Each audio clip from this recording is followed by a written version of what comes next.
ఇట్లాంటి చాలామంది దళిత విద్యార్థులు పేద విద్యార్థులు ఇబ్బందులు ఎదుర్కొంటున్నారు. ఇప్పటికైనా ఫీజుల కోసం దోపిడీ చేసేటువంటి యాజమాన్యాలపైన చర్యలు తీసుకోవాలి. సెయింట్ పీటర్ పాఠశాల యాజమాన్యంపై యాక్షన్ తీసుకొని ఈ యొక్క స్కూల్ గుర్తింపు రద్దు చేయాలని చెప్పేసి ఏఐఎస్ఎఫ్ విద్యార్థి సంఘంగా హెచ్చరిస్తున్నాం. ఇలాంటి సంఘటనలు పునరావృతం కాకుండా విద్యాశాఖ అధికారులు చర్యలు తీసుకునేంత వరకు కూడా మా విద్యార్థి సంఘాల ఆధ్వర్యంలో ఆందోళన పోరాటాలు కొనసాగుతాయని ఈ సందర్భంగా హెచ్చరిస్తున్నాం. సొత్కు ప్రవీణ్. యూకేజీ ఫీజు 21,000 సమ్మతమేనా? అది మరి విద్యార్థి సంఘం మీరు ఏం చెప్తారు? ఈరోజు రాష్ట్ర ప్రభుత్వం ప్రైవేటు పాఠశాలలకు ధీటుగా మరి ప్రభుత్వ పాఠశాలలు ఉన్నప్పటికీ కూడా మరి ప్రైవేటు పాఠశాల చదువుతున్నటువంటి పేద విద్యార్థుల కోసం విద్యా హక్కు చట్టం కల్పించడం జరిగింది.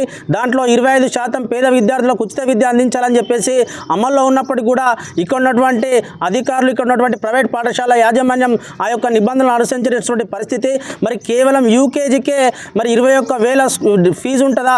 మరి ఇది ఎక్కడి వరకు కరెక్ట్ అని చెప్పేసి మేము ప్రభుత్వానికి ఉన్నటువంటి అధికారులను అడుగుతున్నాం.